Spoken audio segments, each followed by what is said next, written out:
राजधानी पटना के आशियाना रोड में रहने वाले एक शख्स जिनका नाम है आलोक कुमार पर एक प्राथमिकी दर्ज कराई गई है। श्रीमती पिंकी शर्मा की ओर से पिंकी शर्मा ने बताया है कि आलोक कुमार ने उनके साथ 3 सालों तक शारीरिक शोषण किया। पिंकी शर्मा फिलहाल अपने 2 बच्चों के साथ आलोक कुमार के बगल के अपार्टमेंट में किराए के फ्लैट में रह रही हैं। मीडिया से बातचीत के दौरान आरोपी आलोक कुमार ने पिंकी शर्मा के आरोपों का खंडन करते हुए क्या कहा, आइए जानें।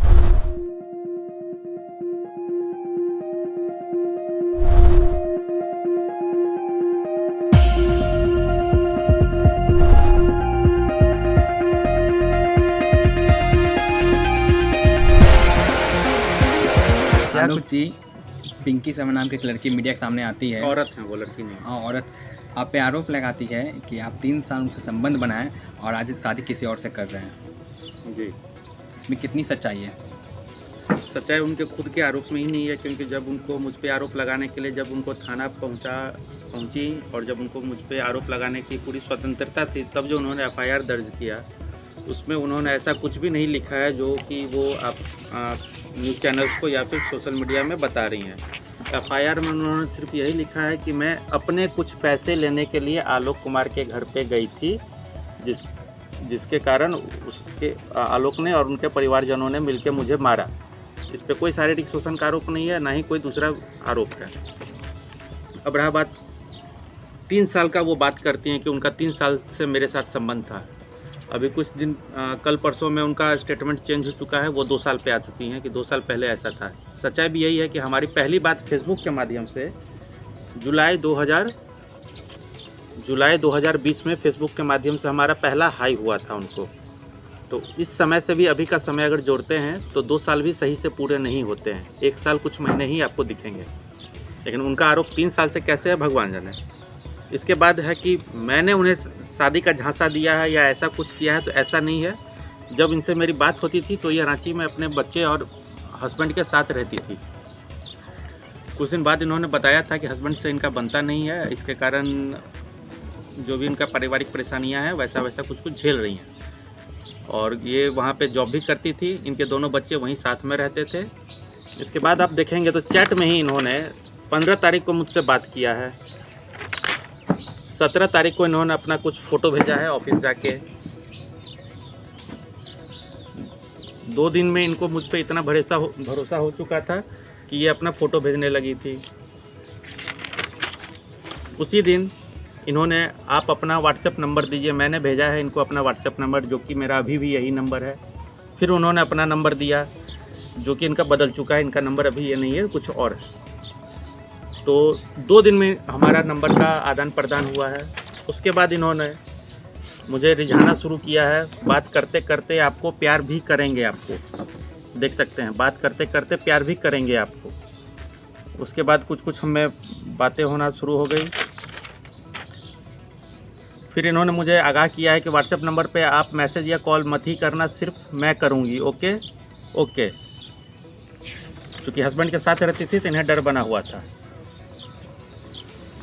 19 तारीख को बात होने के 4 दिन बाद इन्होंने रात में। तब आपको ये पता था कि वो अपने हस्बैंड साथ रहती है? जी, अपने व्हाट्सएप। जी, जब इन्होंने बात शुरुआत किया था तभी से इन्होंने बताया था कि मैं फैमिली के साथ रहती हूँ। मेरे हस्बैंड सुपरवाइज़र हैं कहीं पे, जगह का नाम मुझे नहीं ध्यान में है, सुपरवाइज़र ही बताया था, जगह नहीं बताया था। अब आप देखेंगे 19 तारीख 2020 को इन्होंने रात को सोते टाइम मुझे bye, good night, love you बोला है। पहला लव यू इनके तरफ से आया है सिर्फ 4 दिन के बाद, और वो आरोप लगा रही हैं कि मैंने उन्हें झांसा दे के फंसाया है। आप देख सकते हैं अगले ही दिन वो कह रही हैं जब मिलोगे आप तो बताऊंगी। कुछ बात हुई थी हमारी, फिर उन्होंने बताया जब मिलोगे तो मैं बताऊंगी। उस टाइम आपको देखकर ही मुझे बहुत खुशी होगी, उसके बाद आपको जो अच्छा लगे आप कर सकते हो। यह मैसेज उन्होंने 20 या 21 जुलाई को मुझे भेजा था। तो सिर्फ 5 से 6 दिन के बाद उन्होंने मुझे खुला इनविटेशन दिया था रांची आने का, मिलने का। और जैसा कि आप मैसेज में देख सकते हो कि वो बोल रही है कि आपको जो मन करे आप मेरे साथ कर सकते हैं, क्योंकि मैं उन्हें बहुत पसंद आ रहा हूँ। ये सब कह के उन्होंने मुझे रिझाना शुरू किया, जिसके कारण मुझे भी जब मौका मिला रांची तो मैं गया। और उनसे पहली मुलाकात मेरी और कहीं नहीं, जहाँ पे मैं अपने दोस्तों के साथ रुका हुआ था, वो होटल पे आके मेरे पास आई थी मिलने के लिए। और होटल में ही हमारे साथ 7 से 8 घंटा वो रही थी। फिर कुछ दिन के बाद इन्होंने मैसेज किया, मैं औरों की तरह नहीं हूँ, जिसे भी करती हूँ दिल से, और मेरा दिल आप पे आया है, कैसे नहीं करूँगी आपको बहुत ज़्यादा वाला प्यार। आप देख सकते हैं कि कौन किसको इनविटेशन दे रहा है, कौन किसको प्यार जता रहा है। तो ये है उनका आरोप कि मैंने उन्हें रिझाया या झांसा दे के रखा है। नहीं, उन्होंने शुरुआती इनविटेशन मुझे दे रखा था। और इंडिया में ये कोई क्राइम नहीं है कि कोई भी किसी के साथ मिले जुले बात करे। अब तो बहुत कुछ नियम कानून भी चेंज हो चुके हैं, तो जो भी हमारे साथ हुआ है वो कोई क्राइम के दायरे में नहीं आता है। इसके बाद रांची से पटना बुलाया, ऐसा भी नहीं है। लॉकडाउन के बाद जब स्कूल्स ओपन हो रहे थे तो उनके बच्चे का एडमिशन नहीं हो पा रहा था कहीं पे, क्योंकि पुराने ड्यूज़ क्लियर नहीं थे और उनको आर्थिक परेशानी भी थी। तो उन्होंने इसमें मेरी मदद मांगी थी, तो मैंने खुले मन से उनका मदद किया था। उनके बेटे को अपने ही मोहल्ले के स्कूल में एडमिशन करवाया, वहाँ पे उसी स्कूल के हॉस्टल में रखवाया। फिर कुछ दिन बाद उनकी बेटी का भी एडमिशन होना था, लेकिन पिंकी शर्मा जी का कमाई इतना ज़्यादा नहीं था। मेरे ख्याल से 22,000 के आसपास उनको महीना मिलता था वहाँ पे, जो उन्होंने मुझे बता रखा था।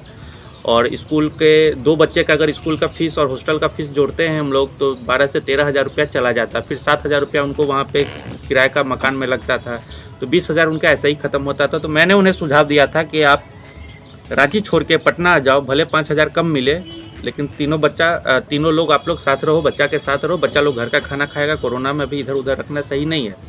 तो यही सुझाव उन्होंने अपने घर वालों से डिस्कस किया, अपने माता पिता से, भाई बहन से, और सब ने उन्हें पटना आने का स्वीकृति दी। पटना में भी उन्हें आके कोई परेशानी नहीं हुई, क्योंकि उनके लिए मैंने जो जगह देख रखा था वो अपने घर के ठीक पीछे वाले सपना अपार्टमेंट में देख रखा था। हमारे जो मकान मालिक हैं वो हमारे आसपास ही रहते हैं। मैंने उनसे बात करके उनको सारा बात बताते हुए उन लोगों को वो फ्लैट दिलाया था। शिफ्टिंग में हमने बहुत मदद की थी। जब वो लोग यहाँ पे आ गए तो उनको जाके मकान मालिक से भी मिलवाए, मैंने अपने घर इलाके भी सबसे मिलवाया था, क्योंकि बेटा तो पहले से पढ़ रहा था तो उसको सब कुछ जानते थे। फिर पूरे परिवार को जाने, हमारा एक पारिवारिक माहौल बना हुआ था। तब से अब तक सब कुछ सही चल रहा था, बीच में कोई किचकिच नहीं था, सब कुछ सही था।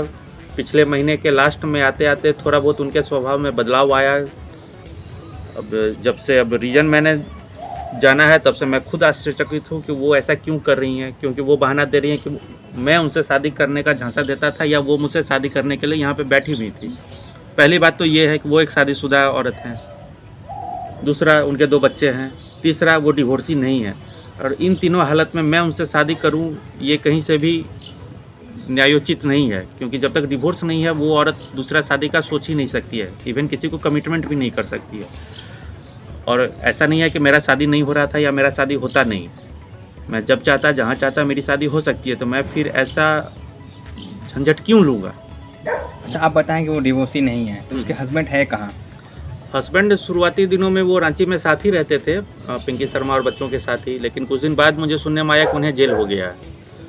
इन्होंने, पिंकी ने कारण बताया था कि वो शराब पी के बहुत मारपीट करते थे, इसलिए कंप्लेन हुआ था तो उनको जेल हुआ है। लेकिन फिर कुछ दिन बाद उसी ने बताया कि उसने हमारी अपनी बेटी का रेप कर दिया है, जिसके तहत हमने शिकायत दर्ज किया था, तो उसमें पॉस्को एक्ट के तहत उनको जेल हो गया है। केस नंबर है 225/20, चुटिया थाना, रांची। इसका हमने पड़ताल भी किया तो सही में उनको जेल हो चुका है, वो अभी जेल में ही है।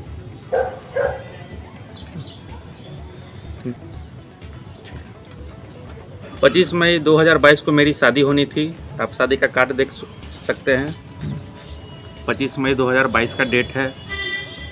लेकिन वो पिछले 15-20 दिनों से लगातार मुझे ब्लैकमेल करते मेरे ससुराल वालों से भी उसकी बात होती थी, चूँकि वो दोस्त थी। तो लड़की के भाई को उन्होंने इतना परेशान किया, इतना धमकी दी कि आखिरकार में उन्होंने अपना शादी करने से मना कर दिया। यह एक आदर्श विवाह था, कुछ तिलक दहेज वाली बात नहीं थी, तो उन्हें भी शादी तोड़ने में उनका कोई नुकसान नहीं हो रहा था। इस कारण से उन्होंने अपना हाथ पीछे खींच लिया कि इतने क्रिटिकल माहौल में हम शादी नहीं कर सकते हैं। एक तो ये है, और दूसरा मेरा शादी तो तोड़वा ही दी, और उसके बाद मुझे मालूम चल रहा है कि वो सब जगह बोल रही हैं कि उसे मुझसे शादी करनी थी। ऐसा हमारा कभी कोई बात ही नहीं हुआ था। और एक और बात वो कहती हैं कि जब मैं शादी तोड़वाने के लिए या रुकवाने के लिए उनके घर गई तब मुझे मारा पीटा गया है, जबकि FIR में उन्होंने दिया है कि वो जब मेरे घर आई तो वो पैसा कुछ लेने के लिए आई थी। जो भी पैसा हो वो बात का देखते हैं। और उनको शादी की जानकारी नहीं थी, एकाएक उनको जानकारी मिली है और वो आई हैं। ऐसा नहीं है, आप देख सकते हैं 29 अप्रैल शुक्रवार 29 अप्रैल को लड़की का भाई, उज्जवल नाम है इनका, ये मेरे घर पे आए हुए थे शादी का बातचीत करने के लिए, डिस्कशन करने के लिए।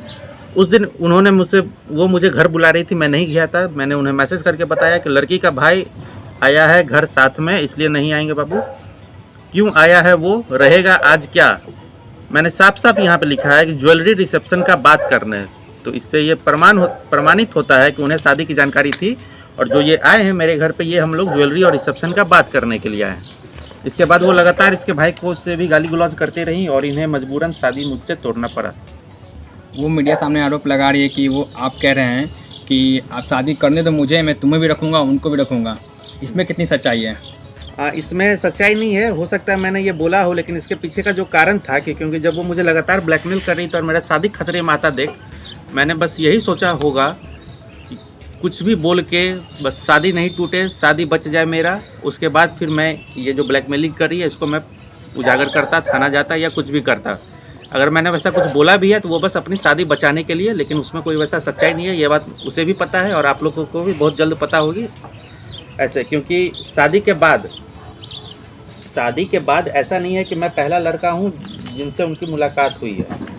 वो लगातार हमेशा किसी ना किसी के टच में रही हैं, लेकिन सबका मुझे नहीं पता। 2-3 लड़कों के बारे में मुझे मालूम चला है, जिसमें से एक ये हैं, विवेक कुमार हैं, रांची के हैं। ये उनके बहुत अच्छे दोस्त हुआ करते थे उनके कहने के मुताबिक, लेकिन बाद में मुझे पता चला कि शादी के बाद भी ये 7 साल तक उस लड़के के साथ रिलेशन में रही हैं, जिसमें उनका लड़का का मैसेज भी है, Alok I don't know who you are but तेरी वजह से हम अपने सब कुछ खो दिए हैं। बिकॉज आज तो जिस पिंकी शर्मा के पीछे कर रहा है ना, मुझे 7 साल से वो मेरे साथ थी, बट आज से आपकी वजह से वो मेरे से बात तक नहीं करते। रियली लव हर सो मच। वो मैरिड है जानने के बाद भी, और ये सब पिंकी को बताने से पहले हम मन करे तो एक बार बात कर लेना। Waiting for your reply. मैंने उसे आज तक रिप्लाई नहीं किया। आप देख सकते हैं ये वही विवेक कुमार हैं, किसी रेस्टोरेंट में पिंकी शर्मा के साथ हैं। करीबी आप इनका देख सकते हैं। ये या तो पिंकी शर्मा का रूम है या फिर विवेक शर्मा का रूम है। ये फिर दूसरी बार किसी रेस्टोरेंट पे ये लोग मिल रहे हैं। अब ये कहीं पे ये लोग मज़े ले रहे हैं, समुंदर में है, नदी में है, मुझे नहीं पता। ये बिग शॉप में साथ में काम करते थे, उसका फ़ोटो है, ये देख सकते हैं आप। छठ में उनकी बीवी बन के खड़ी हैं बगल में। और ये कोई और भाई साहब हैं, इनके बारे में भी मैं आपको थोड़ी देर में बताऊंगा। तो एक तो विवेक बाबू हो गए, जो शादी के बाद उनके बॉयफ्रेंड थे। पटना आने से पहले तक उनके बॉयफ्रेंड रहे। 7 साल उसका खर्चा पानी चलाए हैं, या जो भी चलाए हैं, जो भी उन्होंने मुझे कॉल पे बताया था। पहला दिन इन्होंने मुझे व्हाट्सएप कॉल किया, लेकिन अभी परसों के दिन में उन्होंने मुझे फ़ोन करके गाली गलौज किया है। और चूँकि मैंने इनसे सहमति लेके इनका फ़ोटो मैंने मीडिया में दिया था। पहला दिन मैंने इनसे मदद मांगा था, तो इन्होंने बोला था कि ठीक है, आपको जो सही लगे आप कीजिए। वो तो मुझे भी लूट के गई है, मेरा मदद का आपको ज़रूरत पड़ेगा तो मैं आऊँगा। लेकिन अगले ही दिन पता नहीं फिर इनका पिंकी से कुछ बात हुआ होगा, वो पुराना दिन याद दिलाई होगी, तो वो मुझे मना करने लगा। लेकिन तब तक मैंने इनका फ़ोटो मीडिया में दे चुका था।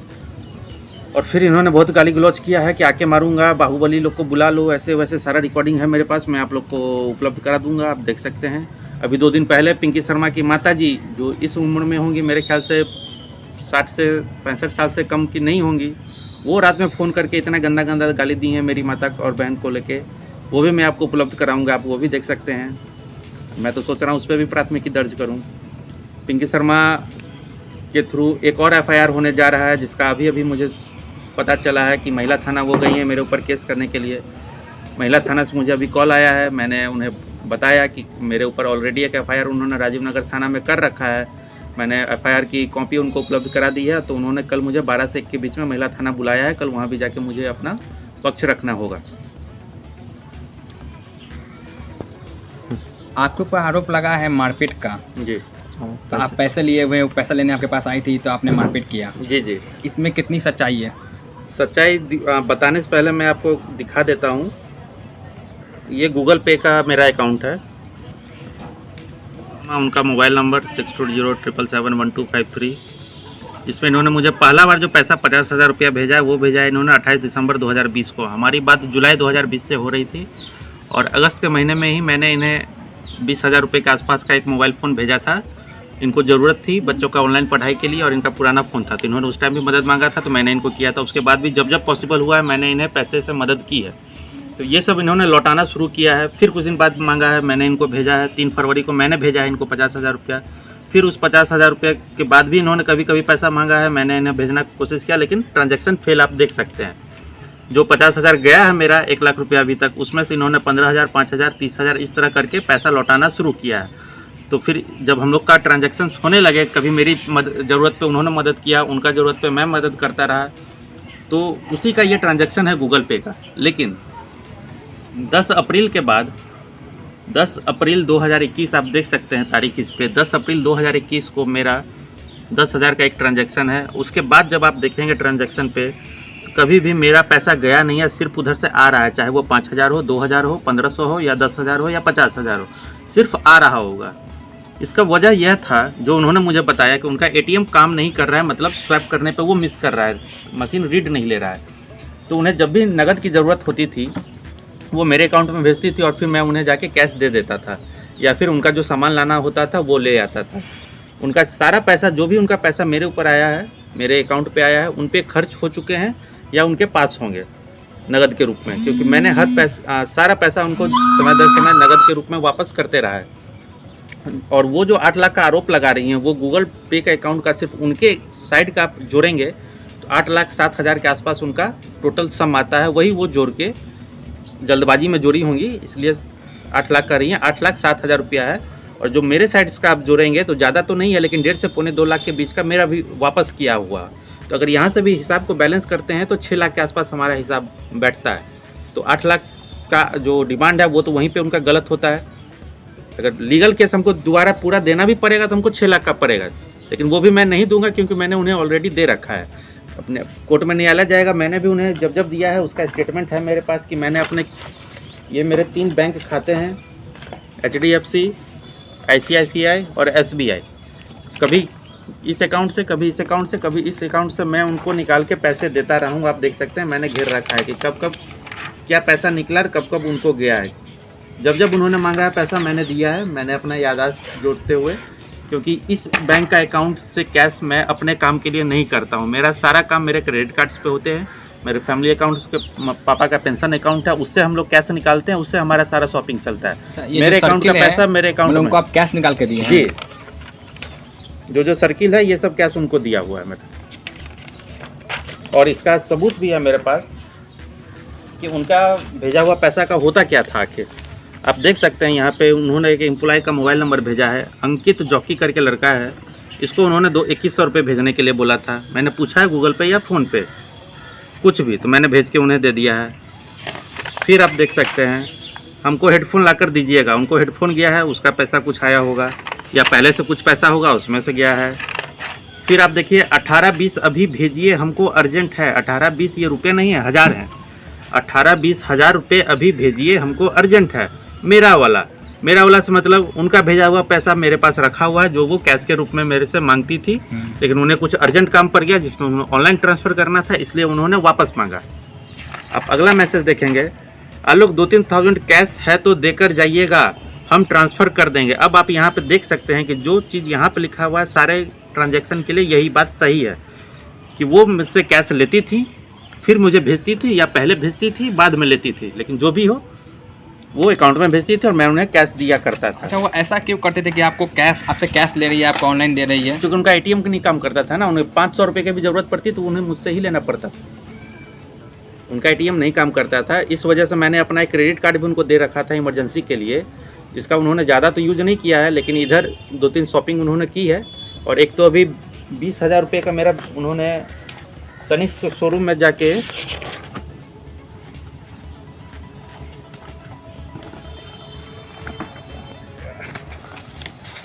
14 मई को, इतना लड़ाई झगड़ा और शादी तोड़वाने के बाद वो 14 मई को जाके तनिष्क शोरूम से 20,353 रुपये के लिए मेरा क्रेडिट कार्ड स्वैप करती हैं और वो 35,000 का अंगूठी लेती हैं। ये बिल भी मेरे नाम पे है, Alok Kumar 501 RKM regency, customer name आप देख सकते हैं। ये वो मोबाइल बिल है जो मैंने उन्हें 6 अगस्त, मतलब बात होने के 15 से 20 दिन के बाद उन्हें रांची पे मैंने अमेजोन से पार्सल करवाया था, उन्हें अमेजोन पे ऑर्डर देके उनको भेजा था। अब ये एसी का बिल देख सकते हैं, ये भी आलोक कुमार के नाम से है। आदित्य विजन का बिल है। ये 27 मार्च 2022 को गर्मी को लेके वो बहुत तंग कर रही थी कि मुझे एसी चाहिए चाहिए चाहिए तो चाहिए। पैसा ज़्यादा ना मेरे पास था ना उनके पास था, तो मजबूरन मुझे अपने बजाज फाइनेंस कार्ड से एसी लेके उन्हें देना पड़ा।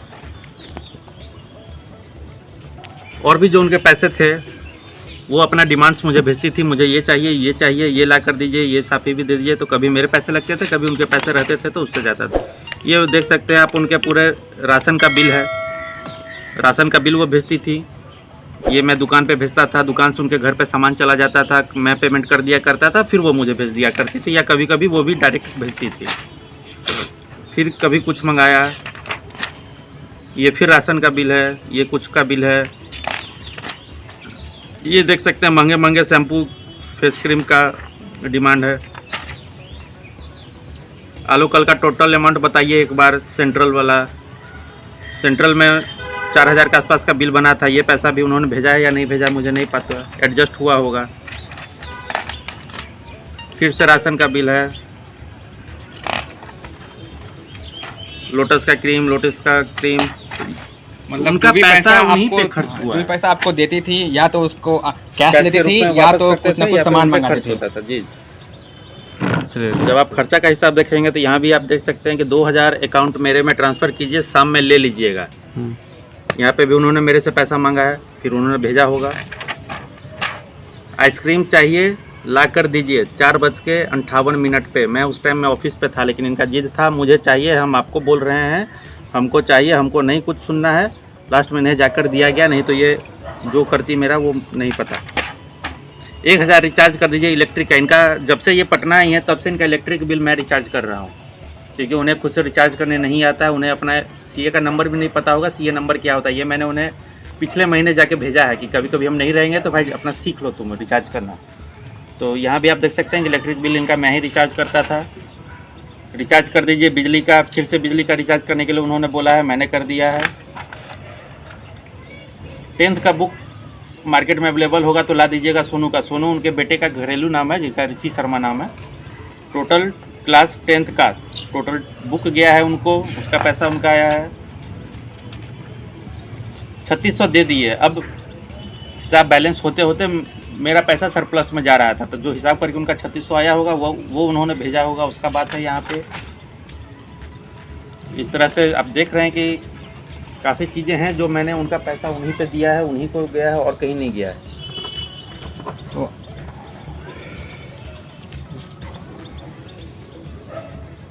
की जिक्र की थी, किसी बारे में बात बताऊंगा। कौन सी तस्वीर है?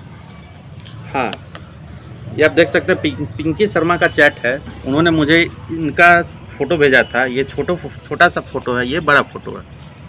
इन्हें आप देख सकते हैं। ये एक डिवोर्सी हैं, कंकरबाग में रहते हैं। नाम है इनका ऋषि जी हम लोग कहते हैं। इनसे कभी मेरी बात नहीं हुई, मुलाकात नहीं हुई, लेकिन इनका जब से बात होता था वो मुझे बताते रहती थी। और ये भाई साहब इनके पूरे दीवाने थे, जो वो बोलती थी डिमांड इनका पूरा होता था। ये इनसे शादी करने का सपना देख रहे हैं, लेकिन ये इन्हें धोखा देते आ रही है। वो कैसे आप मैं दिखाता हूँ।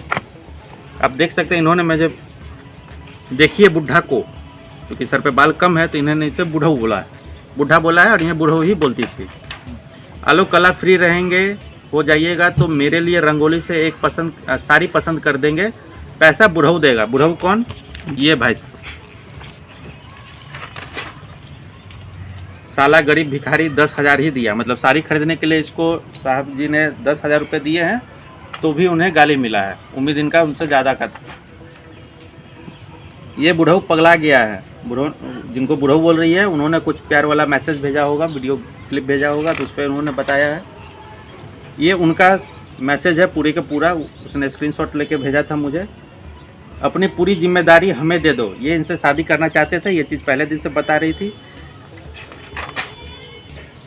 बुढ़ऊ भेजा है ये सॉन्ग। ये एक प्यार वाला गाना है जो पेपर पे तो नहीं है, मैं आपको भेज दूंगा तो आप वो सुनेंगे कि प्यार मोहब्बत वाला गाना है। तो इस प्रकार मजाक उड़ा रही है भेज के, जबकि वो सीरियस है। आलोक बुढ़ा के खड़ा है। कभी कभी जिनका बात मैंने अभी किया है, ये इन्हें छुट्टी के बाद इनके काम वर्क प्लेस से लेके घर तक आते थे, लेकिन या तो वो लाते थे या वो मेरे साथ आती थी। तो बीच में कुछ हुआ, अब इन्हें क्या बताई नहीं पता है मुझे नहीं पता, लेकिन ऋषि जी का, इन्होंने पिंकी शर्मा को नगद एक्टिवा, होंडा का एक्टिवा 6G है या 56G ही है मेरे ख्याल से, स्कूटी नगद में खरीद के प्रेमा होंडा से दिया है पिंकी शर्मा के नाम पे। पिंकी शर्मा ने वो खुद नहीं करता था, मुझे पूरी जानकारी है कि इनसे उन्होंने पैसा लिया था और इनके साथ जाके वो खरीदी थी। माँ, बेटा और ऋषि जी तीनों शोरूम गए थे और वहाँ से वो लोग स्कूटी लेके आए थे और इनसे बहुत सारा पैसा वो लेते रहती है समय दर समय। मत कीजिएगा, टिकट बुढ़ा कर दिया है। इसने मुझे ट्रेन का टिकट काटने के लिए कहा था, लेकिन थोड़ी देर बाद माना, शायद उसको भी बोली होगी तो उसने मुझसे पहले कर दिया है, तो उसको ये मना की है, तो ये सब उसका बात है। तो अभी का जो मेरे ख्याल से कुछ दिन में फिर नया पीड़ित आपको दिखेंगे, ऋषि जी दिखेंगे, जो अभी दिल खोल के इनकी सहायता कर रहे हैं, इनका भरण पोषण कर रहे हैं, हर तरह से इनकी मदद कर रहे हैं। शॉर्ट में बोला जाए, लड़की बस लोगों को अपने जाल में फंसा रही है। इनका आवाज़ बहुत प्यारा है, इसमें कोई डाउट नहीं है। आप भी सुनेंगे तो आप भी 2 मिनट के लिए मेरी बातों पे शंका करेंगे।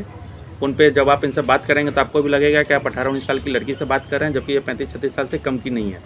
और ना कोई इन्हें बहला सकता है, फुसला सकता है। बहुत ही मैच्योर है, मार्केटिंग में बहुत दिन से ये काम कर रही हैं, सेल्स में बहुत दिन से है, बहुत तरह के आदमियों से ये मिली हुई हैं, तो ये कोई नादान बच्ची नहीं है।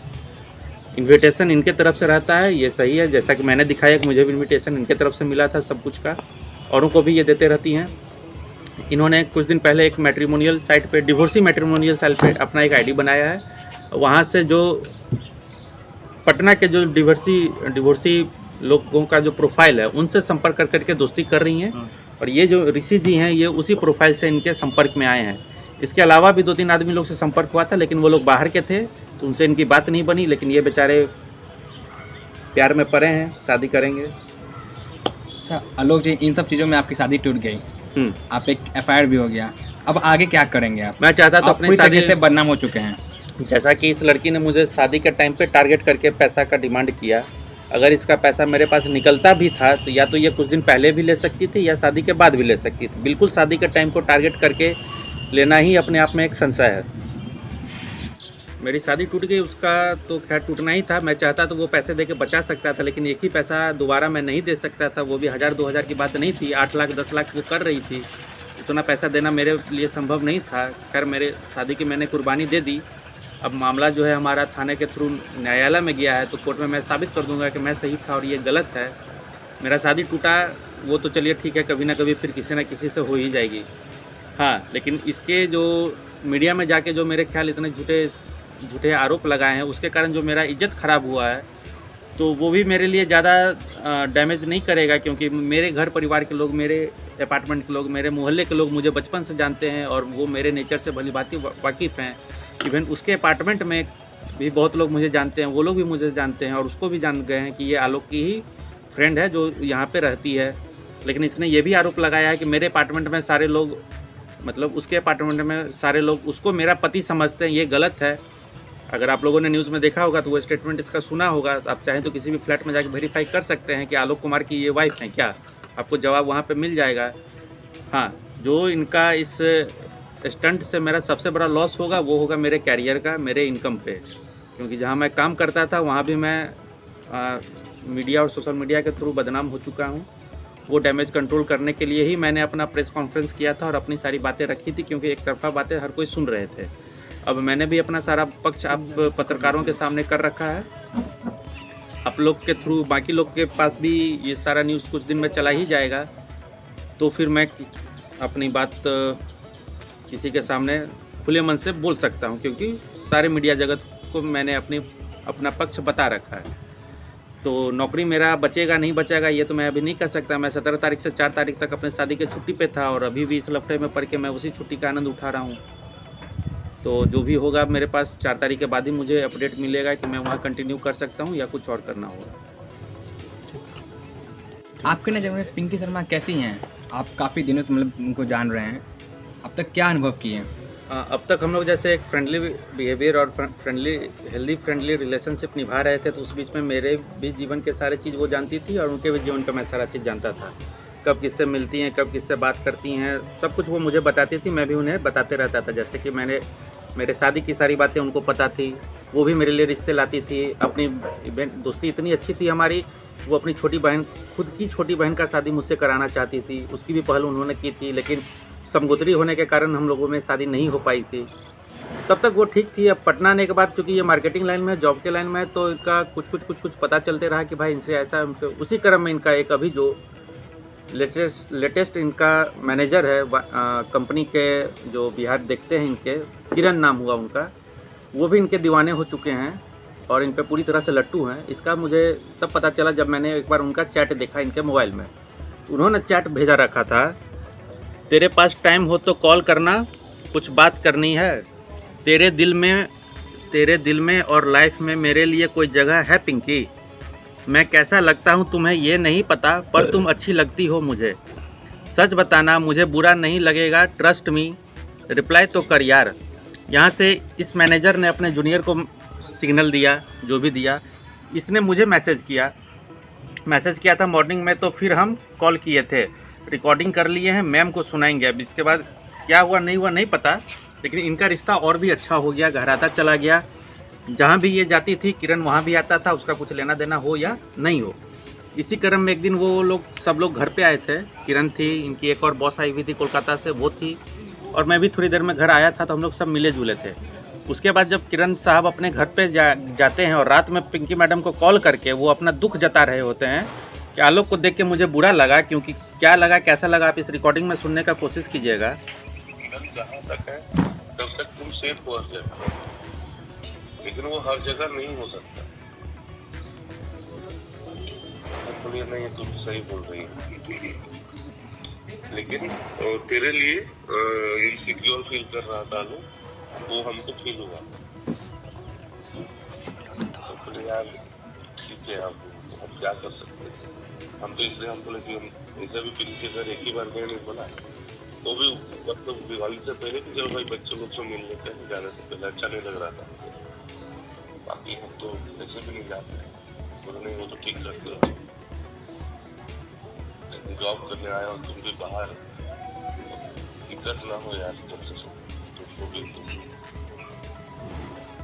हाँ घर होता तो ठीक था, लेकिन बाहर किसी से लड़के बोलना तुम कुछ लड़ना झगड़ना वाला बात कहाँ से आ गया? होता है ना, आज वो चाह रहा है कि किरण जी मुझे उनसे दूर रहने की नसीहत दे रहे हैं। इस पे पिंकी जी का रिप्लाई आप सुनिए। नहीं सोचता, बात होता है ना हम लोग ऐसे, अरे वो मतलब एक कुंवारा लड़का है, वो क्यों ऐसा सोचेगा हमको लेकर, और शादी वादी को लेकर वो हमेशा हमसे बात करते हैं, वो अपने शादी को लेकर कि हाँ ऐसे वैसे। तो हमको पता है ना कि हम लोग में क्या बात होता है क्या नहीं होता है। तो कल लास्ट में एक वर्ड यूज किया था ना, तो उसको निर्मला बहुत हंस रही। ये पूरी रिकॉर्डिंग मैं आप लोग उपलब्ध करा दूंगा, जिसमें आप ये सुनेंगे कि उसे मेरे शादी से कोई दिक्कत नहीं है, वो खुद मेरे लिए एफर्ट लगाती हैं, या जैसा भी आपने सुना उसे हर कुछ पता होता है कि किसी से शादी होनी है, कब होनी है। लेकिन एकाएक वो कह रही हैं कि मैंने उसे 3 साल से झांसा में दे के रखा है, जबकि ये 2 या ढाई महीने पहला पुराना ऑडियो है। अब ये क्या कर रही हैं, क्या सोच के कर रही हैं, अब आप लोग समझ सकते होंगे। मैंने अपना सारा पक्ष आपके सामने रखा है, अब आप लोग भी अंदाज़ा लगा सकते हैं कि मेरे ऊपर क्या बीती है और क्या सोच के ये सब आरोप लगाया गया है। 100 बात का एक बात, आरोप में 10% भी सच्चाई होती तो एफआईआर लिखते टाइम वो लोग पूरी तरह से स्वतंत्र थे। अब वो आरोप लगा रही है कि वो एफआईआर मैंने नहीं लिखा है, किसी और ने लिखा है। तो जिससे भी वो एफआईआर लिखवा रही थी बगल में बैठ के उसको पूरी बात बताते, वो लिखता है वहाँ पे। अब जो होगा न्यायालय में होगा, देखा जाएगा। कल मुझे महिला थाना बुलाया गया है 12 से 1 के बीच में, वहाँ भी जाके मैं अपना पक्ष रखूँगा, देखता हूँ आगे क्या होगा। आरोप लगाए थे आपके घर पे आके मारपीट हुआ, मारपीट किस तरह का हुआ? घर पे आके उन्होंने मारपीट किया था। मेरी मम्मी और बहन यहीं पे साफ सफाई कर रही थी, चूँकि आंधी आया था उस दिन। वो सीढ़ी पे आके 2 मिनट रुकी, मेरी बहन से पहले उलझी, फिर मम्मी ने बोला कि यहाँ पे हल्ला मत करो, रूम में जाके बात करो। तो वो रूम में जाने के लिए तैयार नहीं थी, यहीं पे हल्ला करने लगी, तो मम्मी साथ में लेके उसको रूम में गई और अंदर जाके उसने मेरी माँ से मारपीट किया है बहुत गंदे तरह से। मैं अंदर वाले रूम में था, मुझे कुछ पता चलता उससे पहले मेरी माँ बुरी तरह घायल हो चुकी थी। आप देख सकते हैं फोटोज़ में, उनका हाथ देखिए छिला हुआ है, अंगूठा उनका सूजा हुआ है, गर्दन पूरा देखिए नाखून से नछोड़ा हुआ है। ये दूसरे तरफ का है, कान के नीचे पूरा कटा हुआ है। गाल पे देख सकते हैं आप थप्पड़िया मुक्कर से जो भी वो मारी है उसका दाग है। देख सकते हैं आप, पूरा सूजन आया हुआ है इनका, गर्दन पूरा नोचा हुआ है, ये हाथ पे देख सकते हैं नोचा हुआ है। और वो कहती है कि मैंने भी मारपीट किया है उनके साथ, जबकि ऐसा नहीं है। मैंने भी मारपीट किया होता तो मेरे ऊपर भी कुछ निशान होते, मेरा भी चेहरा ख़राब हो चुका होता। वो उसकी मारपीट सिर्फ मेरी मम्मी के साथ हुई है, ना मैंने मारा है ना मेरी बहन ने मारा है।